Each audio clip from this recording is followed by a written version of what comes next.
Salut à vous les fans de la WWE et bienvenue sur la chaîne What Catch, la chaîne où on ne parle que de catch. Donc aujourd'hui, nous allons vous parler du Money in the Bank Leader Match à 6 qui opposera Andrade, Penta, LA Knight, Seth Rollins et El Grande Americano, sans oublier Solo Sikoa. Franchement, est-ce que c'est une bonne carte? Je trouve qu'on aurait pu avoir, peut-être un peu mieux que El Americano. Écoutez, moi je veux bien, mais heu, à quoi ça sert de faire un match, ladder match, Money in the Bank et mettre que des têtes d'affiche? CM Punk lors du dernier Raw, voilà, n'a pas gagné le match et c'est El Grande Americano qui l'a gagné parce que El Grande Americano surtout voilà, El Grande Americano, c'est quelqu'un qui est très bon, lors des matchs. On a vu pendant le premier match de Penta à la WWE à Raw, Heu le match d'exhibition, pour le 1er show de Raw, il était incroyable. Hem, le match a été vraiment très impressionnant et je pense que c'est une valeur ajoutée pour le Money in the Bank, même si on sait qu'il va pas forcément le gagner, hein. C'est vrai que je suis d'accord. Après, je me dis: «Est-ce qu'on aurait peut-être pas pu trouver mieux?» Pour moi, après, mon avis personnel, je pense qu'il est juste là parce que actuellement, il a quand même une rivalité avec Penta. C'est quand même une petite rivalité qui dure. Donc je pense que Money in the Bank, c'est un peu aussi l'histoire de peut-être pas forcément clore le débat, mais au moins, y amener vers la fin. Je pense peut-être qu'on aurait pu trouver une meilleure tête. Après, je n'enlève pas son catch et sa combativité et son expérience, hein. Mais je sais pas, je vais pas dire qu'il fait tâche, parce que c'est pas quelque chose qui se fait, mais mais voilà. Ouais. Et moi personnellement, franchement, dans ce Money in the Bank, Andrade, j'ai pas envie qu'il gagne. Je le vois pas gagner et j'ai pas envie qu'il gagne. Mais, j'aurais bien voulu voir soit un LA Knight vainqueur, soit un Penta, soit un Seth Rollins. Mais si je devais en choisir qu'un seul, franchement, j'opterais peut-être pour un Seth Rollins avec peut-être une intervention, aidé avec Bron Breakker, Paul Heyman et Bronson. Moi je pars du moi je suis d'accord avec toi, mais en fait, moi je pars du principe que le Money in the Bank qui, a été, vraiment, la tête de proue, d'un catcheur qui m'a vraiment impressionné, et qui est l'un de mes catcheurs préférés, c'est Edge. Edge, en fait, il était considéré comme, l'ultimate opportuniste. C'est qu'en fait, la Money in the Bank, elle est faite pour les personnes, voilà, on va pas se mentir, qui méritent parce qu'ils ont gagné la ceinture, qui ont gagné la mallette, excusez-moi. Mais, ils ont ce côté avec un peu de vice.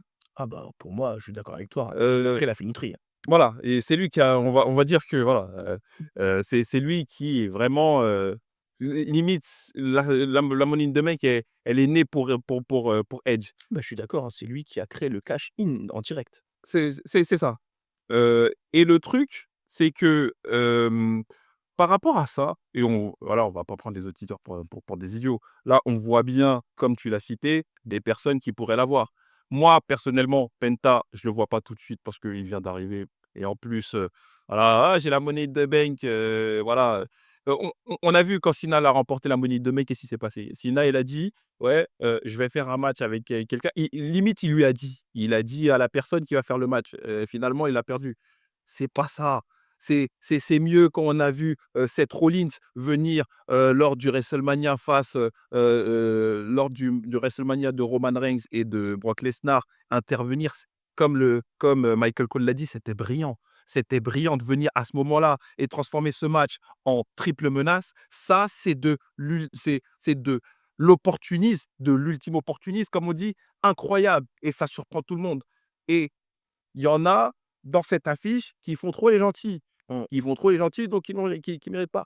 Après, Seth Rollins, comme il a l'habitude d'avoir eu cette ceinture et qu'il est, Cette hem mallette. oui, pardon, Il y a pas de souci, ça arrive. parce que pour moi, ceinture mallette, Oui, tout à fait, c'est un titre. hein? C'est un titre. Pour moi, comme Seth Rollins, il l'a déjà eu, et on sait sa filouterie. Et que là, pour le moment, ce qui est en train de se passer, parce que ce qu'il a fait à WrestleMania, c'est incroyable, d'avoir été capable de faire ce retournement de situation et ensuite, d'avoir cette équipe et ensuite, de vouloir s'attaquer, à Jey Uso. On sait que Seth Rollins va seulement s'attaquer à la World Heavyweight.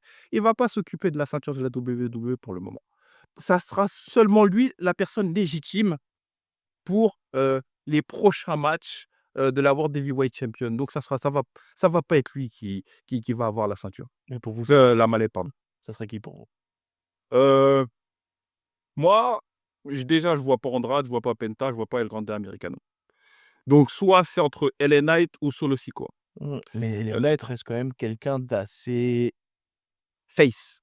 c'est ça, c'est ça, c'est ça, Donc du coup, potentiellement, ce serait plus entre Seth Rollins ou Solo Sikoa, c'est ça, dans le vice. voilà. Donc moi, soit dans le vice Solo Sikoa, soit, Seth Rollins.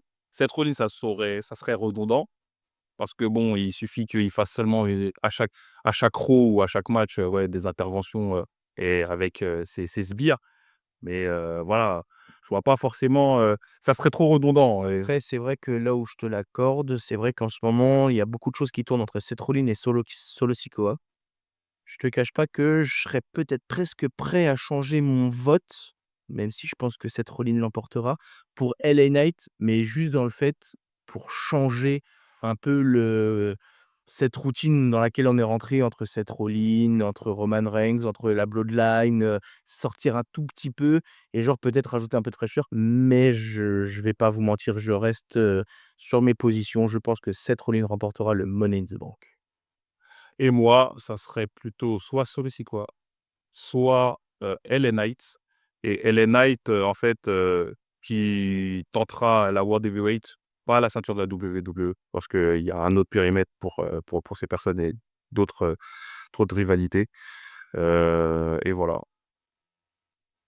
Donc vous, qu'est-ce que vous en pensez? Pour vous, qui remportera le Money in the Bank? Est-ce que vous êtes d'accord avec nous? Ou est-ce que pour vous, l'un d'entre eux, l'un des 6 l'emportera? Est-ce que ça sera Andrade, Penta? Pour vous, lequel serait le plus légitime à remporter le Money in the Bank et le cacher? N'oubliez pas, abonnez-vous et likez. Salut!